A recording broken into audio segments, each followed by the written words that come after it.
Esta es la historia de una tragedia olvidada, similar a las que podemos ver a diario en los informativos. Bosnia, Kosovo, Ruanda, Palestina, Irak. Son países que apenas conocemos, nombres e imágenes que olvidamos cuando apagamos el televisor.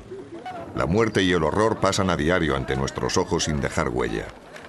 Pensamos que esta España tan europea y desarrollada está libre de tragedias similares.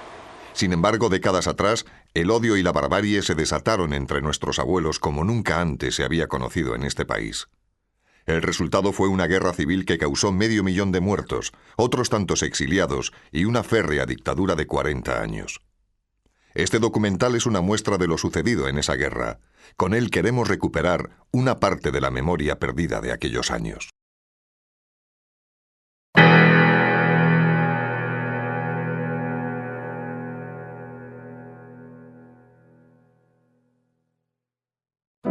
El 18 de julio de 1936, una facción del ejército español se subleva contra la autoridad legalmente establecida del gobierno de la Segunda República. El alzamiento triunfa en buena parte de España, pero fracasa en lugares tan importantes como Madrid, Barcelona, Valencia o Bilbao. Ante esta situación, los militares golpistas deciden conquistar por la fuerza los territorios que no controlan.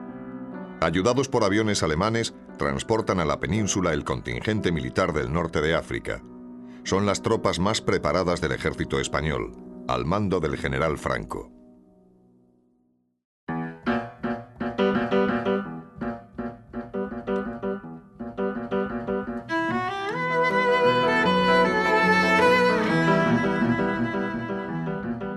El papel de Sevilla, controlada por Queipo de Llano, será determinante para el desarrollo de los acontecimientos en las primeras etapas de la Guerra Civil.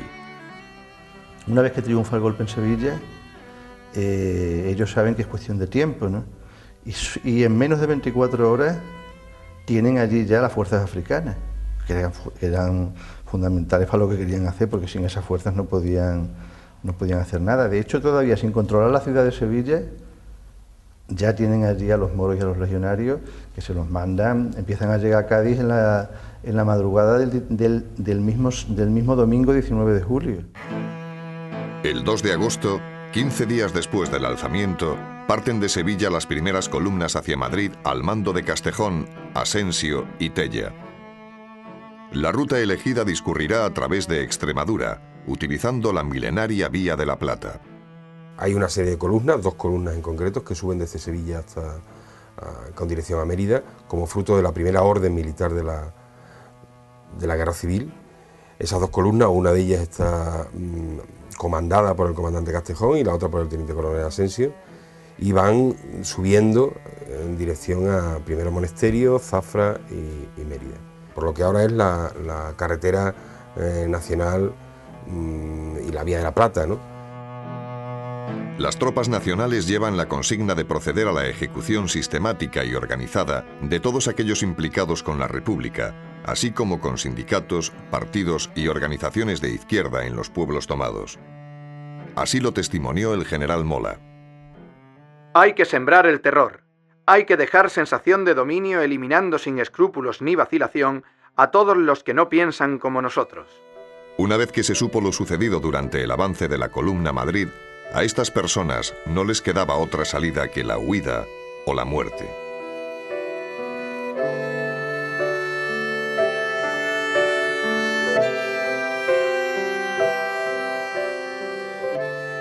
Los sangrientos sucesos de Badajoz tras la toma fueron el ejemplo más conocido de las prácticas represivas por parte del ejército sublevado. No se estaba todavía en guerra civil, se estaba todavía en una fase de golpe militar donde no había ninguna consideración hacia los detenidos, ni se planteaba ningún tipo de tratamiento hacia ellos, ¿no? Y lo único que hay es un golpe militar como los que ha habido en Chile o en Argentina, y lo que se hace con la gente es lo mismo que se ha hecho en esos sitios, ¿no? Era una columna con un plan de exterminio claro, y donde la gente sobraba, tanto los de izquierda como la gente que huía, como sus familiares, todo el mundo sobraba.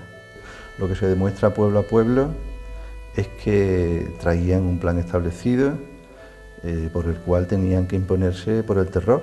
Y la mejor forma de hacer eso, evidentemente, es coger un tanto por ciento, que en algunos pueblos se estima que fue en torno al 1%, y aniquilarlo sobre el terreno. Se sabe cómo lo hicieron, por ejemplo, en Zafra o aquí en Villafranca. Se sabe cómo el mismo primer día en que entran, pues seleccionan un número de gente, calculan cuántos tiene el pueblo. En el caso de Zafra, 7.000, pues piden 70. Por eso se cuenta también, ¿no?, que si no hubiera sido un ejército colonial el que se alza en armas, pues la represión tal vez no hubiera sido tan brutal. Pero claro, traían las costumbres, las formas de un ejército puramente colonial, ¿no? Estos hechos generaron el éxodo de miles de republicanos que intentaban escapar del horror huyendo hacia el suroeste de la provincia de Badajoz, aún bajo régimen legal de la República. Lo que ocurre en ese lapso de tiempo que va del 18 de julio al 15 de agosto, cuando se toma Badajoz, pues es que hay una serie de gente del norte de la provincia de Sevilla, de la provincia de Huelva, de la provincia de Badajoz, que van huyendo primero en dirección a Portugal, donde a muchos de ellos los cogen y los entregan. Otros intentan bajar al sur, pero allí se enteran de que aquello también va mal. Otros suben para la parte de Badajoz, pero se enteran de que aquello también va a ocuparse. Y se crea una bolsa, se empieza a crear una bolsa enorme de gente en torno al sur de Badajoz, la zona de Bodonal, la zona de Jerez de los Caballeros, de Fregenal. En el 36, el 5 de agosto, salimos corriendo de este pueblo, porque venía la fuerza ya del monasterio, venían de Sevilla y entraron los legionarios y bajaron en la caseta de los peones camineros. Y nosotros estábamos de guardia y allí ¿qué pintábamos? De guardia con 4 escopetuchos rotos y nada más.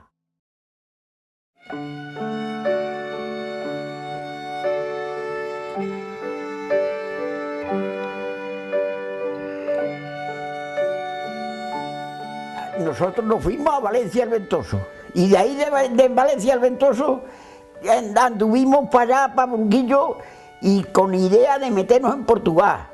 Pero nos dijeron los portugueses, los vecinos de allí, ahí no se metan ustedes.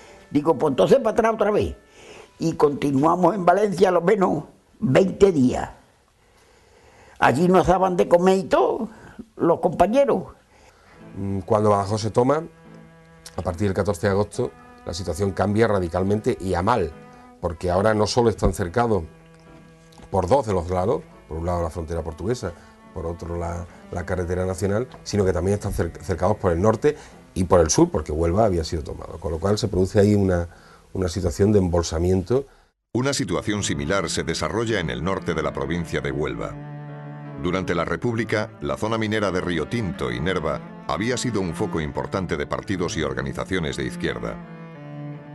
El 15 de agosto, tras la conquista de Badajoz, salen de Sevilla importantes fuerzas sublevadas con intención de tomar la zona.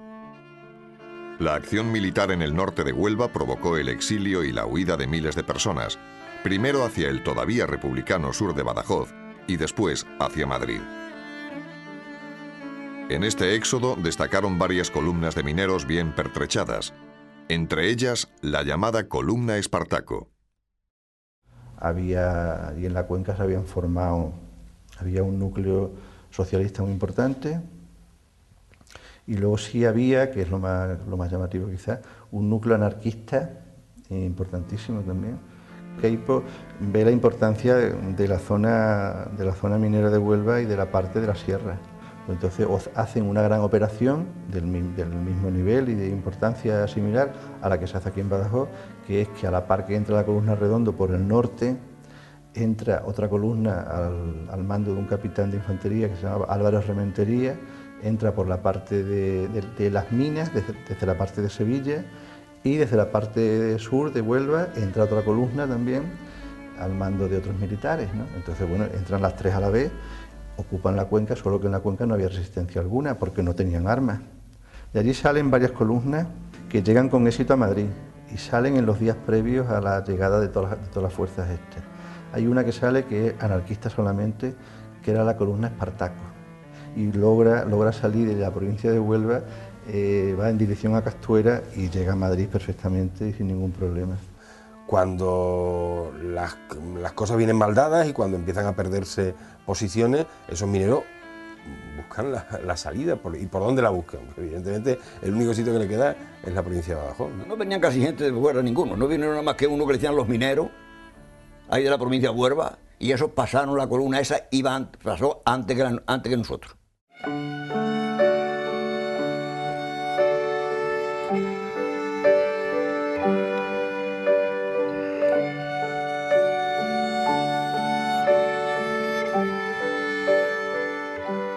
Le decían los mineros, de esas minas de Huelva, Ronquillo, todo eso, y esos pasaron por aquí, estuvieron aquí un día, tenían un día un poco, yo no sé si tuvieran dos, y pasaron, estuvieron aquí y se alargaron.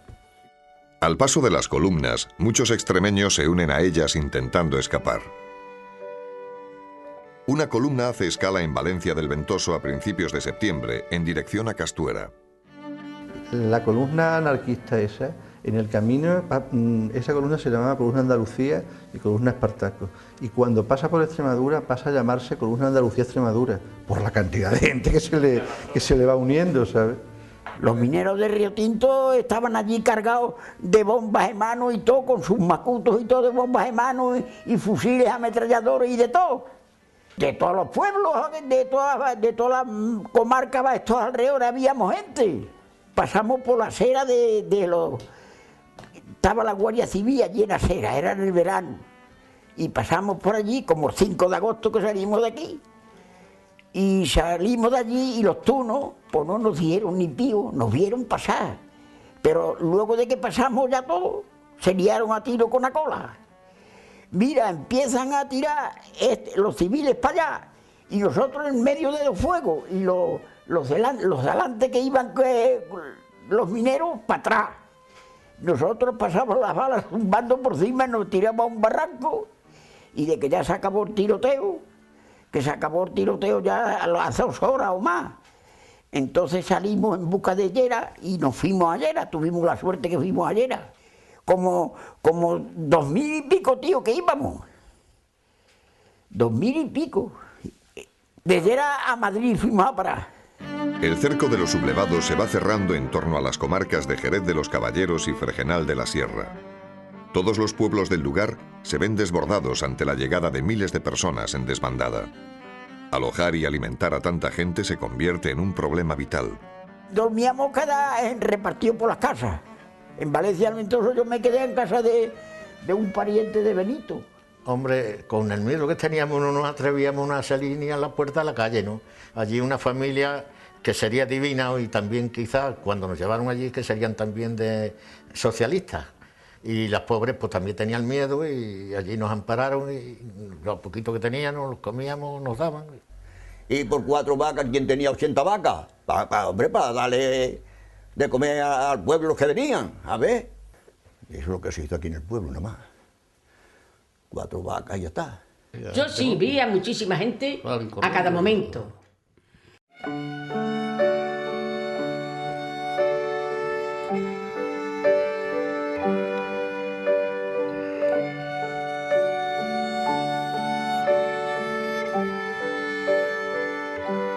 No dejaban de pasar a reconcentrarse aquí, que de aquí es donde fue cuando salió. Aquí no se maltrató absolutamente a nadie. Aquí lo único que se hizo fue traerse para comer lo que hubiese y de quien fuese.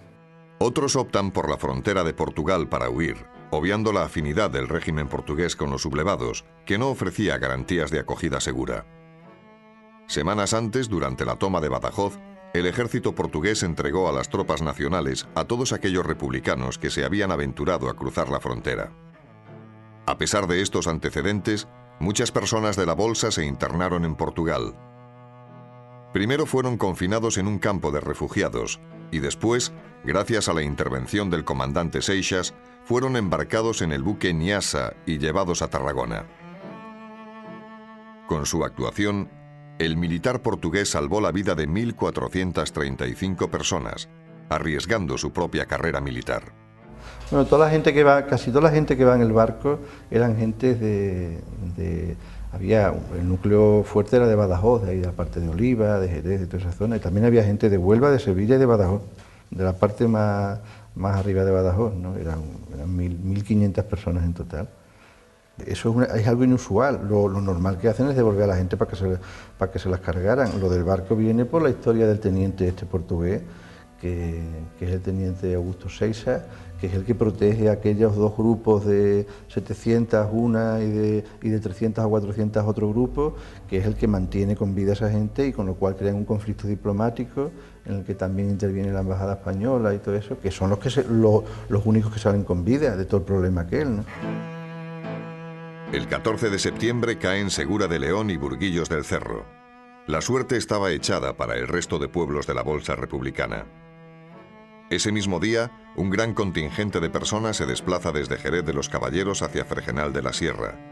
La situación en Fregenal, que multiplica su población, es caótica. Iban diciendo los del pueblo que mataban a todo el mundo y yo me fui con ellos, porque yo, si no me hubiera ido, no creo que me hubiera pasado nada, porque yo aún no pertenecía ni a partidos políticos ni nada, ni estaba significado en nada, no creo. Ahora que a muchos pobres también cayeron sin haber hecho nada, cosa de la circunstancia que sería de la suerte.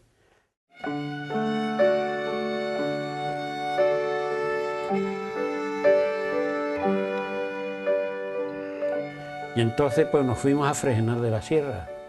Fregenal de la Sierra estaba que en Fregenal no se cabía, ¿eh? Habría 20 o 30 o 10.000, lo que hubiera, yo no lo sé. Salimos de Jerez, de Gurubío, de, ¿cómo se llama esa finca? Barrero, a Jerez. Tuvimos 3 días en Jerez.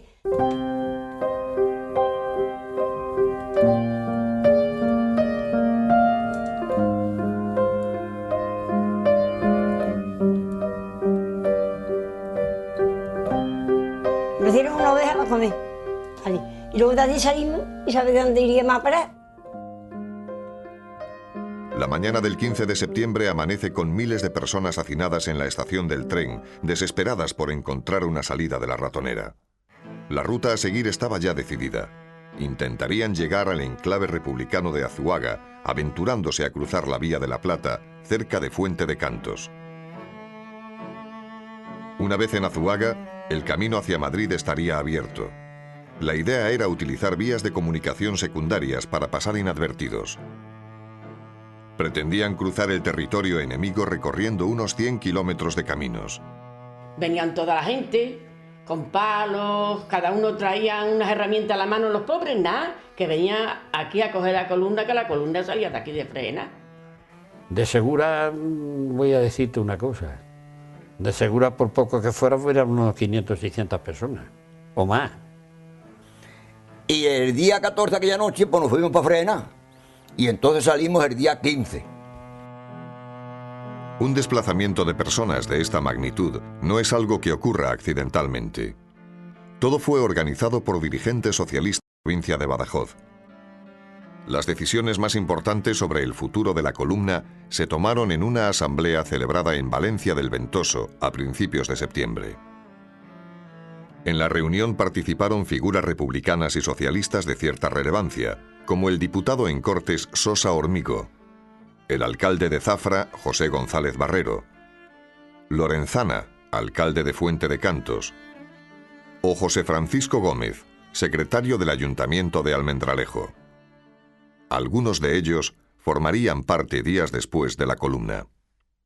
En esa asamblea de altos cargos que se produce o que se realiza o celebra en Valencia del Ventoso, parece ser que el que lleva la voz cantante es Sosa, ¿no?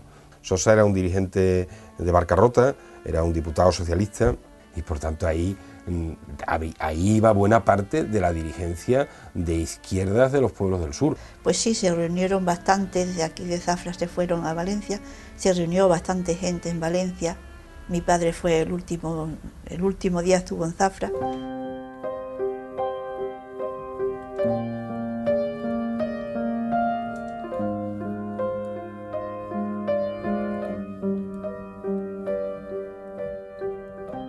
Se marchó allí y allí se reunieron bastantes de ellos. Lo que pasa es que yo siento no poder dar nombres y apellidos, pero sé que eran los alcaldes de alrededor y mucha gente importante del Partido Socialista. Y allí acordaron de que se salieran, se marcharan. Y mi padre con este secretario se quedó el último, como ya he dicho. La columna sale el 15 de septiembre por la mañana desde la estación de tren de Fregenal de la Sierra.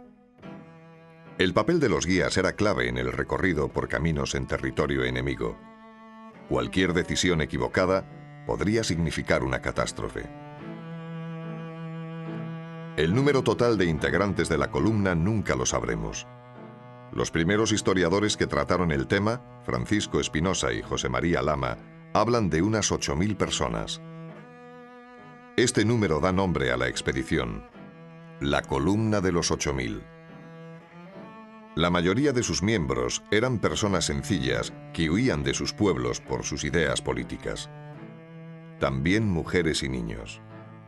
Familias enteras que llevaban en bestias de carga los pocos enseres a los que no habían querido renunciar. Personas de unos 50 pueblos de la provincia de Badajoz y del norte de la de Huelva. Entre ellos, mineros de Río Tinto que se habían quedado rezagados y milicianos armados con simples escopetas de caza. Llevamos más agua, llevamos de todo, comida, como la que va a una gira.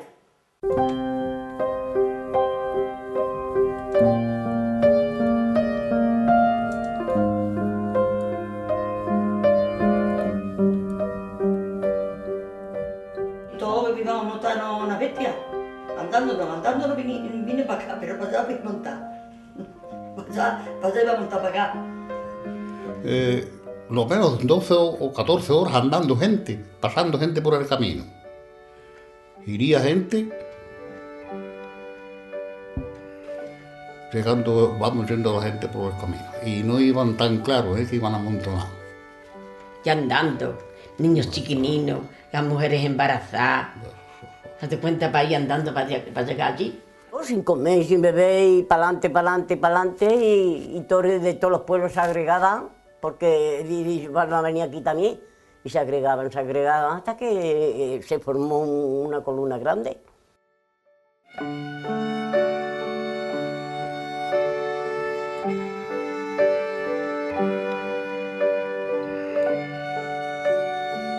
Pero yo no los conocía, mire usted, los del pueblo se fueron también algunos y eso sí los conocía, pero los de fuera yo no los conocía para nada, de Bodoná, de Frená, ya oyendo lo que había aquí se fueron también ellos.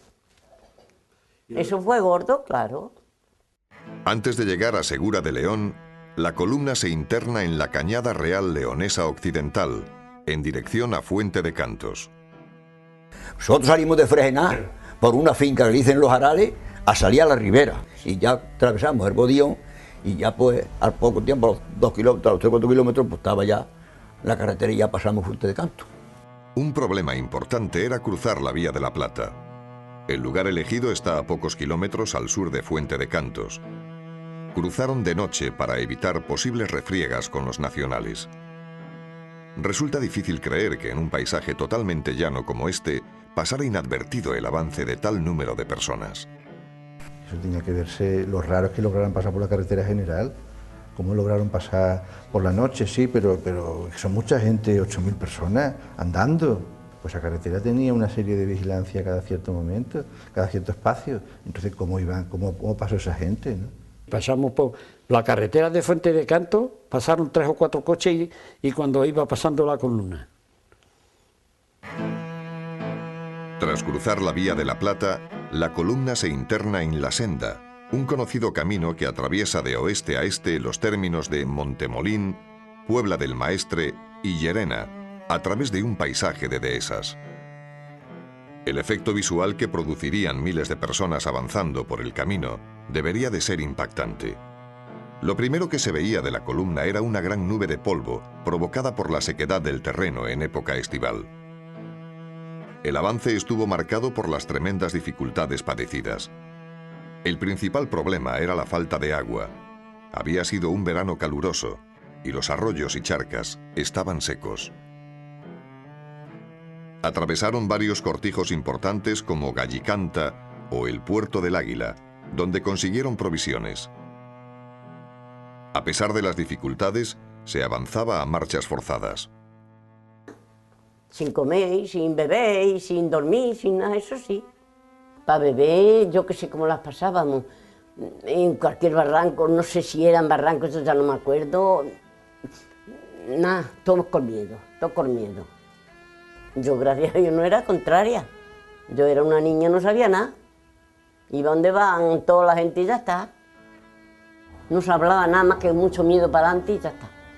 Y todo acobardado y ya está. Ahí no se hablaba nada. Todos muertos de hambre y todos de sed y de cosas. ¿Qué íbamos a hablar si llevábamos todo el miedo? Porque no habíamos visto eso nunca y... Allí de comer y con los puestos, como era el verano, algunos en manga de camisa. Como íbamos en filas anchas, y detrás de los que iban en las cabezas íbamos la gente más joven y las mujeres, porque iban mujeres y todo. ¿Tú sabes las personas que iban allí? Que se hizo una vereda que parecía una carretera.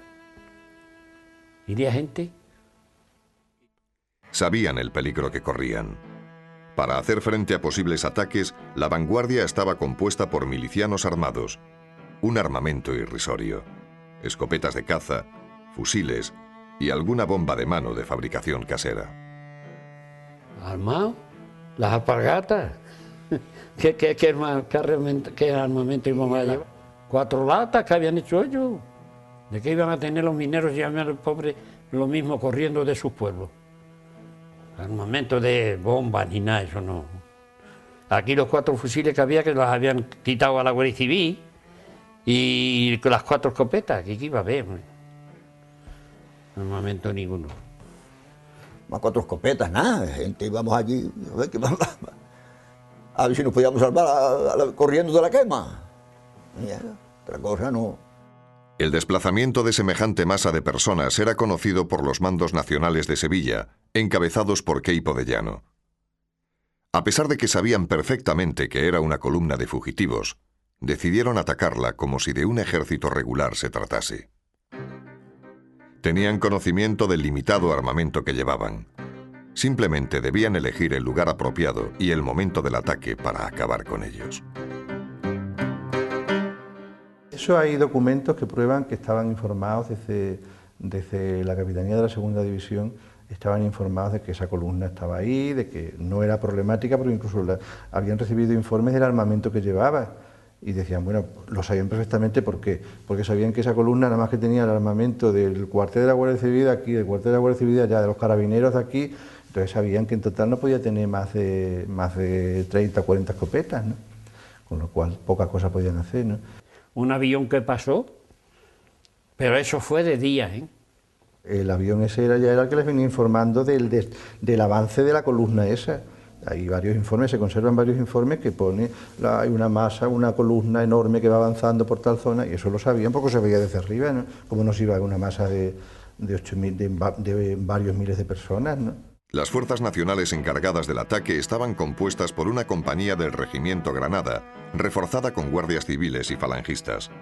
El contingente era parte del destinado en Llerena bajo las órdenes del comandante Gómez Cobián. En total, unos 500 hombres bien pertrechados.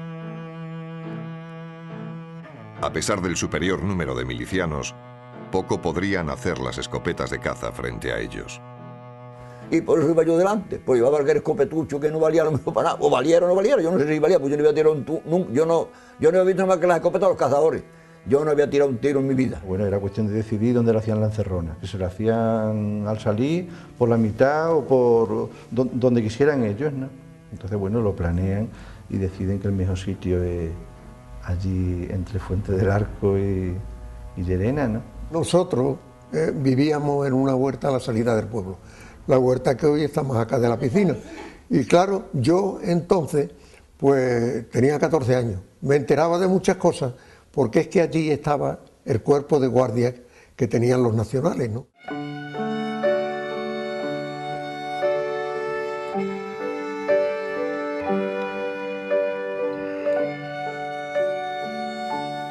Y cuando vi pasar, que todo el mundo vio un escuadrón de caballería, pues decían que iban a Fuente Arco, y los que estaban allí haciendo guardia ya sabían a lo que iban, y que iban a por una columna que decían que venía de Fuente Arco, que no era una columna, eran huidos que venían huyendo de los pueblos que pretendían llegar a Zuaga. Al caer la tarde del 17 de septiembre, la columna dejó la senda y se internó en la Cañada Real del Pencón. Estaban ya muy cerca de la vía del tren y con ello de la llegada a zona republicana. No sabían que a pocos kilómetros el Ejército Nacional les esperaba. El lugar elegido para la emboscada fue el Cerro de la Alcornocosa, junto a la Cañada Real del Pencón, un paraje cercano a los pueblos de Reina y Fuente del Arco. Los nacionales montaron estratégicamente varias ametralladoras en la parte alta del cerro. En cuanto la columna estuvo a tiro, iniciaron el ataque. Desde una posición privilegiada, las tropas nacionales masacraron a milicianos y civiles, superiores en número, pero prácticamente desarmados. Y yo vi a 4 o 5 así por la loma. Las sierras de Llerena no son muy grandes. Los vi así por la loma 3 o 4. Digo, chacho, ya que ellos serán de ellos, fíjate que llevan 4 o 5. Dice, no, esos son que van allí fardeando y nos van escortando. No acabé de decir aquello, cuando empiezan a tiro. Y empezaron a disparar. Y los de antiguos decían, compañeros, no corre, que somos pocos, que no, que pasamos.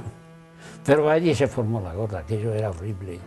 Y aguardaron hasta que se juntó más de media columna allí, muchas personas allí ya acoplados allí, y entonces cuando ha empezado yo el tiroteo sobrepuestas eso. Desde el monte ya luego aquello era como un fuego, el monte era aquello como un fuego. Allí no se veía nada más cuando tiraban con las ametralladoras, con todo, si allí tiraban con todo, si aquello era un fuego. Allí murieron mucha gente en la sierra. Ahora, los que estaban más abajo, pues nos pudimos escapar. Yo lo que vi fue de momento el remormullo que se formó allí, el remormullo para atrás, corriendo del tiroteo. Claro, se oscureció de un momento. Yo, como le digo yo tiré así a la derecha y me metí en aquellos fuertecillos, me agarré en el venaje y yo ya no miraba ni para un lado ni para otro. Eso es. Eso no se puede contar. Eso no se puede imaginar nadie lo que pasó ahí. En medio de la confusión y el horror, la columna se partió.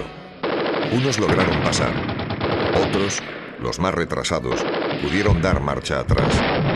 Muchos salieron huyendo en desbandada, aterrados, hacia las sierras vecinas.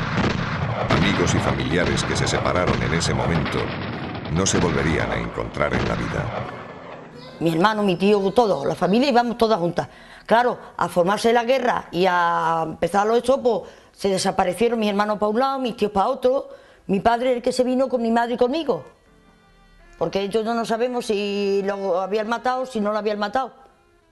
Pues claro, al llegar allí, mi padre por lo que hizo, dejarnos metidas en un agujero para ir a por mis hermanos. Si no he ido con mi familia, que aún todavía no apareció alguno, he ido con ellos. O corrió para atrás, o cogió allí, yo no sé cómo había pasado, no lo sé yo. Y la encerrona, pues lo que sabemos de ella ha sido un tema que no ha salido nunca nos han contado nada del tema. Tenía que salir por un lado por otro, tanto por la cantidad de gente que mataron, la cantidad de gente que detuvieron allí, la gente que consigue pasar por el desbarajuste que se crea, ¿no? Entonces, bueno, pues una carnicería más de las que se conocen en la zona esta durante la fase esa de la guerra civil, ¿no? Durante la noche, en medio de la confusión y el pánico, hubo sucesos violentos de todo tipo. Incluso ardieron algunas sierras de la zona. El resultado, según las cifras oficiales, fue de 80 muertos y 30 heridos, aunque nunca sabremos el número exacto de bajas. Y las sierras que ya estás atiendo, ¿eh? Porque le dieron fuego ellos mismos. Había niños que estaban llorando y todas esas cosas. Eso, es que claro, en una cosa de esa y de noche, ¿cómo vas a hablar tú con los que a dónde estás y dónde no estás? Pues no, yo no me perdí nada hasta que nos dieron farmacia que pueda. Pues yo me tiré y se me diría para y venga a llorar, que me dice mi madre, que entonces ahí usted verá, pues venga a llorar, pero mi madre, no es porque era mi madre, pero era muy fina para todo. Y muy buen oído y todo lo tenía. Y entonces desde que en el silencio, digo para tal sitio, y entonces fue mi padre buscándome a mí. En la confusión del ataque y de la noche, hubo milicianos que fueron asesinados por sus propios compañeros para impedir su huida.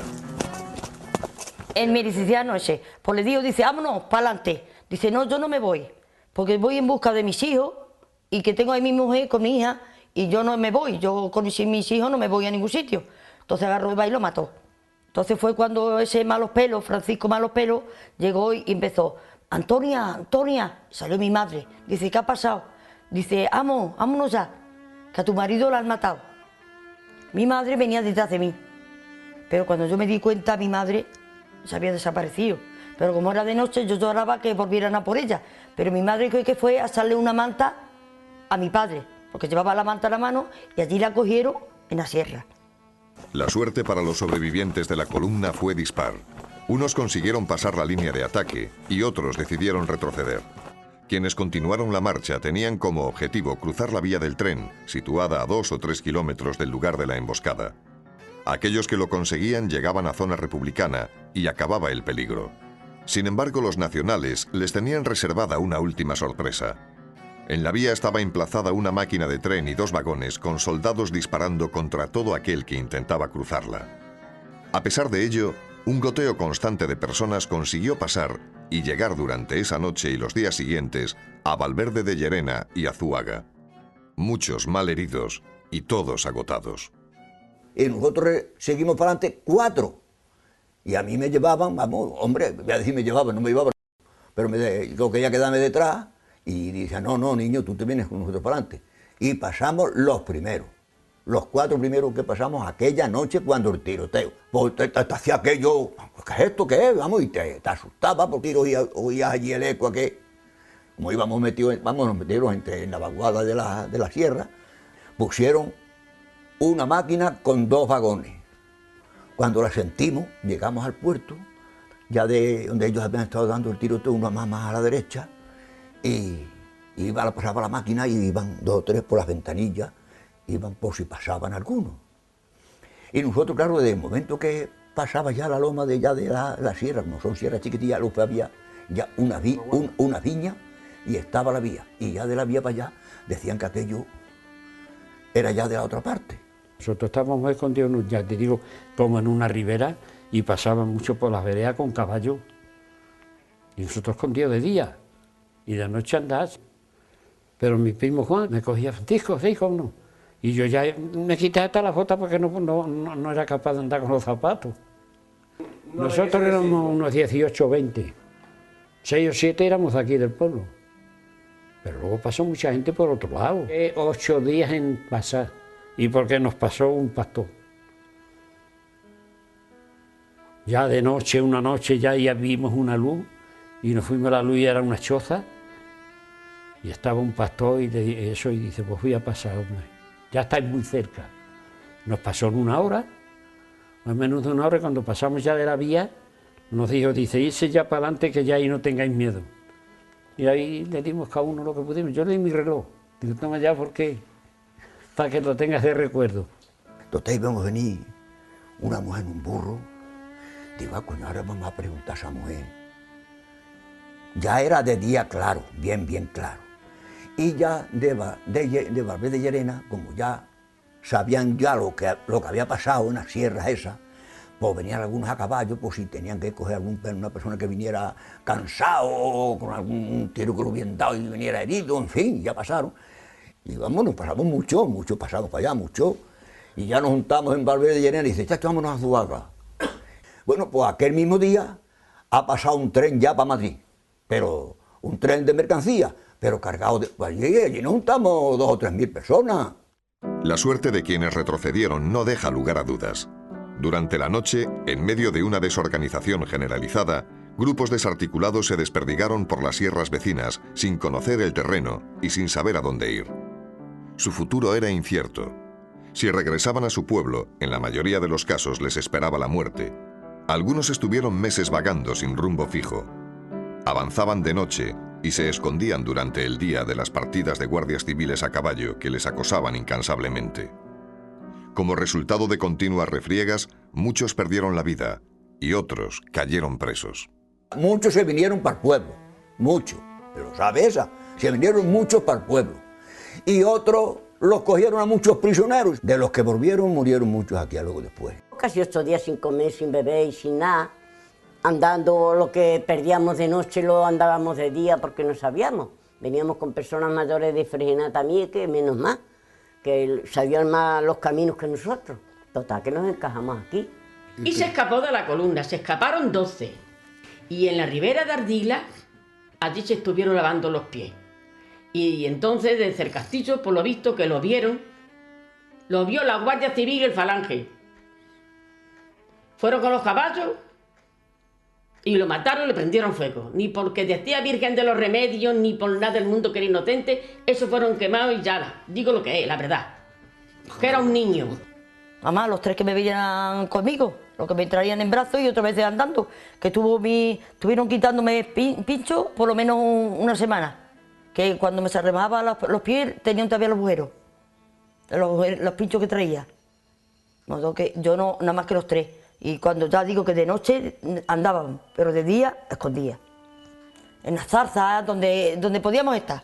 Porque claro, luego venían los coches y como ellos venían buscando a gente por los lados, también venían buscando a gente. Y entonces se escapó uno. Traía un tiro por semejante sitio. Y yo pienso muchas veces, digo, ¿cómo no le rompió el hueso? Que ya lo he preguntado todo, y dice, ¿por qué no le cogió yo otro por la pierna? Llegó a casa y estuvo viviendo con una guarra en Azajurda 1 año. Y por la noche se vestía de mujer, nos han dicho a nosotros, y salía. Vestió de mujer. Días después del ataque, muchos cadáveres permanecían sin enterrar. Mi padre, ahora si lo enterraron allí o no lo enterraron, ya no lo sé.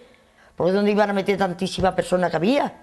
Para paliar esta situación, los habitantes de los cortijos más cercanos procedieron a incinerarlos en esta pequeña era situada junto al lugar de la masacre. Los restos que quedaron fueron arrojados al Pozo de San Antonio, un lugar de extracciones mineras situado a poca distancia. Vecinos de Reina fueron requeridos para ayudar en las tareas de enterramiento. Miguel Muñoz y Juan Moreno nos muestran una de estas sepulturas anónimas. Uno aquí y 7 ahí en el valle, en el pueblo, los del pueblo, venga, vamos a enterrar. El que esté aquí en el pueblo, fulano, vamos a día esto, vamos a día lo otro. Voluntarios y forzosos de todas maneras vinieron. El que no quiso venir voluntario, pues tenía que venir forzoso. Otro vestigio de la tragedia es esta encina situada junto a la senda. 2 cruces permanecen grabadas en su tronco. A sus pies yacen 2 cadáveres sin identificar. A la mañana siguiente de la tragedia se produjo un hecho importante y extraño. El capitán Gabriel Tasara y algunos falangistas consiguen hacer un gran número de prisioneros sin usar medios violentos. Disfrazado de miliciano y utilizando una bandera republicana y un megáfono, consiguió hacerles creer que era de los suyos. El capitán Tasara optó no por hacerle frente, sino por convencerlos de que él era también adicto a la República y así poderlos transportar mediante ese engaño a un lugar que estaba previamente convenido, que era exactamente la estación de Fuente del Arco, para desde allí trasladarlos a Llerena. En el lugar en el que nos encontramos, este primer bloque o grupo de la columna estuvo haciendo un descanso obligado y al final de ese descanso obligado es cuando el capitán Tasara le descubrió a la columna que en una casa que se ve allá al fondo se encontraban también efectivos del Ejército Popular de la República, en realidad eran falangistas disfrazados que iban a ayudarlo a él, que lo estaban ayudando a él, según les dijo, a hacer un servicio de vigilancia aquí en la zona para evitar el que algunos elementos fascistas pudiesen atacar o producir acciones que eran contrarias a lo que en realidad se estaba pretendiendo. Y muchos se fían y muchos no se fían. Muchos de los que se fiaron, entre comillas, es que no podían seguir ya más adelante y se encomendaron al destino. Dijeron, venga, ya no podemos más, ¿no? Y sea lo que sea. Porque, bueno, venían con el carromato, con los 8 niños a cuestas, escenas penosas, ¿no? Dice que cuando llegaron, que empezaron a decir, ya cerca de Llerena fue, sacaron una bandera y empezaron a decir, ¡viva Rusia! ¡Viva el comunismo! Pues ellos los pobres, ¡viva Rusia! ¡Viva el comunismo! ¡Viva fulano! ¡Viva Citrano! Y de buena primera sacaron una bandera, dice, ¡viva España y arriba Franco! Algunos no creyeron al capitán Tasara y continuaron su camino. Sin embargo, cerca de 2000 personas cayeron en la trampa y fueron conducidas hasta Fuente del Arco. De camino, junto al cortijo de la Castora, el capitán Tasara consiguió desarmarlos con la promesa de darles mejores armas. Encañados y desarmados, son conducidos a Fuente del Arco a través de la Cañada Real del Pencón y de la carretera. Al entrar en el pueblo, está todo preparado para darles la bienvenida. Tropas de regulares y moros aparecen apostadas en lugares estratégicos, cerrándoles el paso ante posibles fugas. Al llegar a la plaza, son rodeados y se descubre el engaño al cambiar la bandera republicana que ondeaba en el ayuntamiento por otra nacional. Podemos imaginar la desesperación de aquellas personas al saberse presas. Reaccionaron arrojando al suelo el dinero republicano que llevaban. Después fueron conducidos hasta la estación de ferrocarril, donde les esperaba un tren para ser transportados a Llerena. El convoy, repleto de prisioneros, tuvo que avanzar lentamente al paso que marcaban las caballerías de los presos.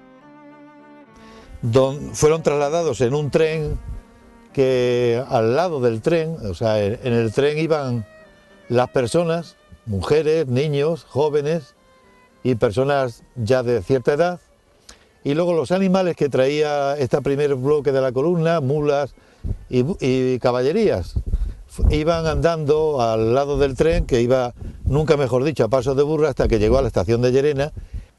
Esas escenas de los hombres que se ven cercados, que empiezan a tirar el dinero republicano al suelo, a romperlo incluso, pues porque no los encuentren nada, ¿no? Y bueno, hubo fusilamientos ahí mismo en la plaza. Hubo fusilamientos justo donde hoy día está la plaza de Abastos, ¿no? Con exposición pública de cadáveres como escarmiento. El suceso tuvo repercusión en diversos medios de comunicación. El mismo día 18 de septiembre por la noche, el general Queipo de Llano lo menciona en una de sus típicas soflamas radiofónicas. En Badajoz se ha efectuado limpieza de focos constituidos por gente evadida de Sierra Morena. Tales operaciones han sido efectuadas por la columna del comandante de infantería Gómez Cobián, que guarnece el sector de Llerena, el cual, habiendo tenido noticias de una concentración enemiga, la atacó brillantemente, haciéndole 80 muertos, 30 heridos y 2.200 prisioneros con armas y caballos.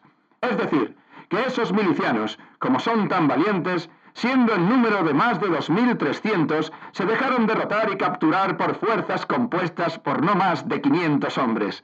Según las últimas noticias, se han recogido más de 50 caballos y una gran cantidad de armas y municiones que no pueden detallarse todavía porque se está procediendo a clasificarlas. A los prisioneros se les está alojando en los corrales de las casas y se procede a darles de comer, pues se hallan extenuados y en situación lastimosa. Entre ellos hay diversos heridos, como consecuencia de la confusión que se promovió en sus filas. Hay varias mujeres, algunos maestros de escuela y otros hombres de carrera. Al día siguiente, en la edición del ABC de Sevilla aparece la noticia. El tratamiento de la información es propio del ABC de la época. A los huidos les llama marxistas fugitivos y la cruel encerrona la convierte en victoriosa batalla. El día 19, el diario Hoy abre su edición con la noticia en portada. Su discurso es similar al del ABC.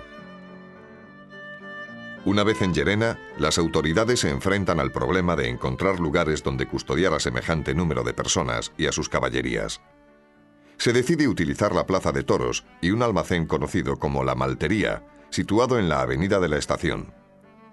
Este almacén tenía entonces mayores dimensiones que las actuales. Era utilizado por la fábrica de cerveza de la localidad, de ahí su nombre. Era de noche cuando los trajeron. Claro.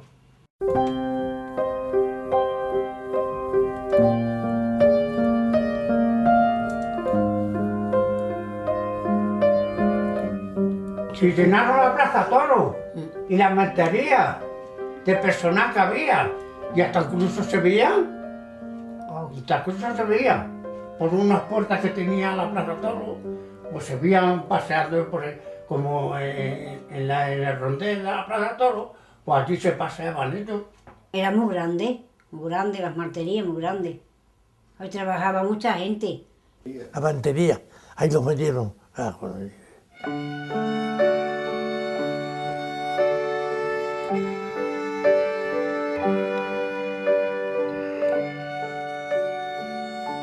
Pero rezaba y llegaba al metro ahí, al metro, qué sé yo, la gente. Apañado, la gente ahí, apañado todo. Y mujeres también, con mujeres también. Ahí son horrores ahí, horrores. Burros, mulas, caballos, pero escopetas, todo, ni fusiles ni nada. Mujeres, mi mujer embarazada, y los cogieron todos y los metieron ahí en las manterías esas hermanas. Como era preceptivo, el primer paso consistía en identificar a los detenidos. Una vez superado este trámite, las autoridades nacionales pedían informes a los ayuntamientos de origen, ya en poder de los sublevados. Algunos rastros de estas peticiones de informes quedaron reflejados en el libro de registro de salida de correspondencia del Ayuntamiento de Llerena. De este modo, la vida o la muerte de la gran mayoría de los presos dependió de lo que quisieron contar sobre ellos sus propios paisanos, convertidos ahora en autoridades locales por los militares golpistas. No solo fueron cartas y llamadas de teléfono. Numerosos alcaldes y personas influyentes del nuevo régimen se desplazaron a Llerena con el fin de liberar a unos y acusar a otros. Yo sé que cogieron a bastante y se los llevaron a Llerena. Y que de allí sacaron a algunos, pero de los demás, porque yo tengo familia y yo no he sabido nunca de ellos. De allí, de los que cogieron, porque fue el mismo alcalde de este pueblo y se trajo allí y sacó a los que le pareció. Y como le digo, este vaquero era un dueño de una finca y ese sacó a mi primo, un primo hermano mío. Pero vamos, que muchos no sacaron de allí. De los que cogieron y se los llevaron a Llerena, muchos no sacaron de allí. Los demás, pues no sé, yo no sé ni mi tía, ni mi tío, ni leche, a dónde irían a parar.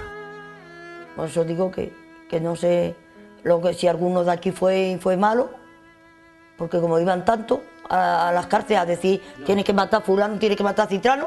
Lo mismo que se desplazó un señor de aquí del pueblo, ya estaba muerto también para sacarlo, estaba en la cárcel.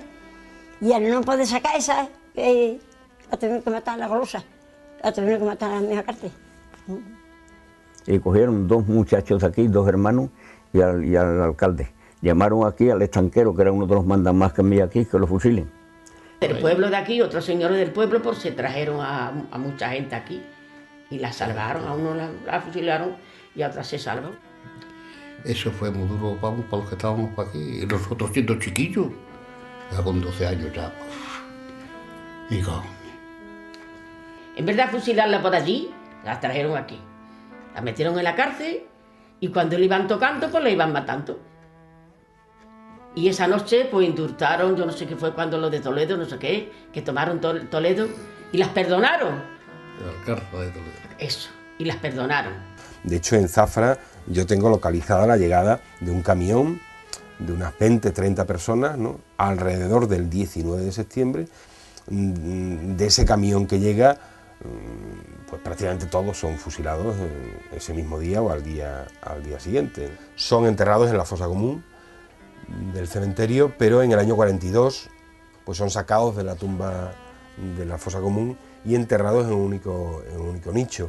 La principal responsable de esto es María Berrocal, que era la mujer de Agustín, un dirigente socialista que había sido uno de los que había sido fusilado entonces, ¿no? Son, entre otros, ¿no?, Julián Aragón Barona, José González Pové, Dominga Vázquez Pachón, Floro Benítez, Felipe Carvajal Pérez, José Gutiérrez Martínez, Celestino Hernández Albújar, Manuel Muñoz Peña, Manuel Rodríguez Gutiérrez, Liborio Domínguez Melado, Félix Carvajal Vázquez, Francisco Hernández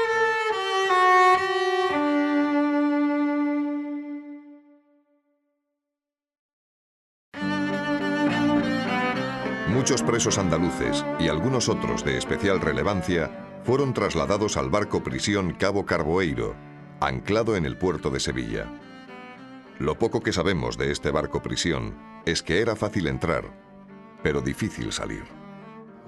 De allí al barco, de Llerena los que cogieron se los llevaron al barco, preso con muchos más. Eso nunca se supieron de él. Y claro, ahí sabían que había gente importante. Ahí había muchísimos alcaldes, había gente política valiosa, ¿no? Entonces, pues, quien fuera, desde el Estado Mayor o el propio Queipo, decide que a un montón de ellos hay que llevarlos allá a Sevilla. Y los llevan allí, y en aquellos tiempos, por así decirlo, el sitio más terrible que había de meter a la gente era el barco. Porque el barco, tú imagínate lo que era un barco metido en el Guadalquivir en pleno agosto o en pleno septiembre, que tenían a la gente metida en los sótanos, en la parte baja del barco. En el barco ese se mataba gente, pero en el barco todos los días aparecían por allí gente flotando, muertos flotando. Y bueno, pues lo del barco fue durante unos pocos de meses, porque el barco duró un montón de tiempo. No existe ninguna documentación, a pesar de que hay papeles, aparecen papeles con referencia al barco prisión Cabo Carboeiro. No hay ninguna documentación, porque toda la documentación del archivo de capitanía fue destruida. Todo aquel que no tuvo a alguien que intercediera favorablemente por él fue eliminado. No hubo favoritismos por razones de sexo. Todas las madrugadas, antes del amanecer, un camión lleno de presos partía con destino al cementerio de Llerena. Al paso del camión, se escuchaban los lamentos de los condenados, que veían cerca su final. Dentro del cementerio eran fusilados con una ametralladora. El repique de los disparos se escuchaba en todo el pueblo. El ritual se repitió obstinadamente durante más de un mes. A veces oían pasar a la esquina, lo paraban, daban la vuelta a la esquina y chillaban, gritaban. ¡Ay, Dios mío, ay, Dios mío! Y a ver, pobrecito, pero eso nomás, gritar, chillar, ellos no decían nada ni así mataban a nadie, ¿verdad? No, lo llevaban al cementerio. Al cementerio, pero así volvían a la esquina cuando los cargaban. Claro, se quejarían y gritarían. Y lloraban, y oía llorar, gritar. Sí. No nos matéis, por favor, no nos Como matéis. iban a revueltos, mujeres y hombres y todo. Y por las mañanas, a las 9 y las 10 de la mañana, desde la huerta, como estaba el cementerio enfrente, pues se oían los disparos que fusilaban como una ametralladora. Aparte de que fuéramos también muchos voluntarios que había, que iban a fusilar, pero la gente aquella la fusilaron con ametralladora. El que manejaba la ametralladora, pues estuvo allí en la huerta todo un día, dándosela como una valentía. Era un soldado. Los de la maltaría pues estarían un mes o por ahí, o menos, fusilando a mujeres. Le hacían abrir la fosa y todo. Claro, sí, le hacían una fosa así, qué sé yo, y allí lo enterraron todo. Y otros los quemaban. Quemaron a muchos porque ya no cabía enterrarlos. Y fue a mi hermano, fueron a matarlo, lo mataron. Y entonces mi madre estaba montada en el camión para mandarla para acá. Y entonces a matar a su hijo, y a ver que habían matado a su marido, empezó: canallas, criminales, no me matéis mi hijo, si mi hijo no ha hecho nada. Entonces la mataron, la bajaron y la mataron. Porque de esta casa es 3, y 3 de casa de mi abuela, 6. Vino uno que lo mataron aquí, que ahora ha muerto la hija mayor. Lo mataron aquí. Que además 6 de mi casa, y mi tío declara 7. Si más quiere usted. Los pobres malamente escaparon, los cargaron a todos. Todas las mañanas sonaba tac, tac, tac, tac. Horrible. Se oía, hombre. En el silencio de la mañana se siente. Pero se siente. Nunca sabremos el número exacto de los componentes de la columna que perdieron la vida en Llerena. Apenas se dejó constancia de ellos en el registro civil. Varios cientos, quizá más de 1000. ¿Quién sabe? Pues según testimonios que he podido recoger de incluso familiares que vivieron aquellos desagradables días durante la Guerra Civil, parte de los miembros, de las personas que formaban parte de la célebre columna de los 8000, fueron fusilados aquí en Llerena, y según testimonio de gente que, entre ellos, puedo decir que hasta mi padre me comentó que fueron enterrados en una fosa común precisamente en este lugar, aproximadamente por aquí, por esta zona. Pero es evidente que la mayoría de la gente que se cargaron allí nunca se las exhibió en ningún registro ni en ningún sitio. Y el silencio más clamoroso precisamente es en Llerena, donde en el registro civil es como si no hubiera existido. ¿Quién fue el responsable de estas acciones? El jefe militar instalado en Llerena era Gómez Cobián. Gómez Cobián, ese, bueno, no sabremos si habrá infierno, pero el infierno estará ardiendo, porque ese fue el más malo. Sabemos que recibía órdenes desde Sevilla y que estas acciones represoras estaban perfectamente planificadas por los generales golpistas. En relación a estos hechos hay tres escalones. Uno es, sin duda, Queipo de Llano, ¿no?, que era el jefe máximo del sur de la península de las fuerzas sublevadas. Otro es Gómez Cobián. Gómez Cobián era un personaje un poco que tenía ya un pasado, era un carlista, era un militar, ¿no? Y después está en el escalafón más bajo Tasara. El capitán Gabriel Tasara recibió la medalla al mérito militar por tan honorable acción de guerra. Tampoco debemos olvidar a las autoridades locales, los falangistas, la Guardia Civil. Incluso el poeta Miguel Hernández mencionó la tragedia en una de sus obras. Habla de los 1.200 mineros y las 30 mujeres de Riotinto, fusilados en Llerena después de ser engañados por los fascistas que les hicieron creer iban a tomar Sevilla. Cuenta indignado cómo, de entre las 30 mujeres, escogieron a las jóvenes y las violentaron antes de asesinarlas. La nube de misterio, de silencio que les ha envuelto, ¿no? Yo creo que eso es el primer elemento que es importante, ¿no? O sea, 8.000 personas empiezan a andar por caminos en la Extremadura de septiembre del año 36 y los libros de historia no dicen nada de ellos, ¿no? No tiene nada que ver con el rencor. Esto no es una cuestión de ajuste de cuentas, no. Simplemente que hay una parte de nuestra historia que ha sido borrada de la memoria y eso no puede ser bueno. Simplemente por lo que ya sabemos, porque debemos conocer nuestra historia para ser conscientes de hasta dónde podemos llegar y para que no se repita. Y a nadie le gusta que sea, por muy desagradable que sea, le borren con papel de lija y amoníaco una parte de la historia de su pueblo, de su propia historia como pueblo, como familia o como individuo, ¿no? Y bueno, y lo gracioso es que cuando uno habla con estas personas que vivieron aquel tiempo, se da cuenta de que incluso han llegado a asimilar que aquello no sucedió muchas veces. Y cuando uno empieza a hablarles, entonces, no vino una columna, no hubo aquí fusilamiento, empiezan a admitir que lo recuerdan. Fijaos, empiezan a admitir que sí, que tienen el recuerdo, porque la alienación ha sido tan brutal, el proceso de amnesia que ha sufrido este pueblo ha sido tan brutal, que tiene uno que incluso autoconvencerse de que lo que vivió fue cierto, habiéndolo vivido. Para olvidar primero habrá que recordar.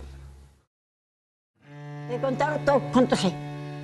Y todo es verdad, ¿eh? Cuidado.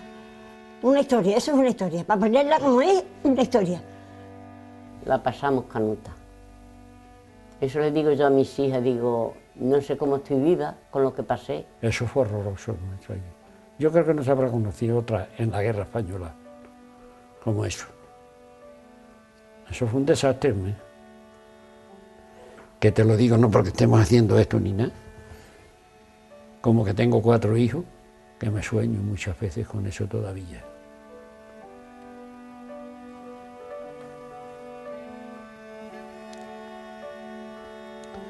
Ahí murió mucha gente. Había entonces mucho miedo había, pero mucho miedo. Eso es un miedo muy grande. Que no vuelva a otra cosa de esa, que eso es muy serio. Es muy serio, pero muy serio. Y al pobre que le toca, más. Es más. Más casi, como te digo.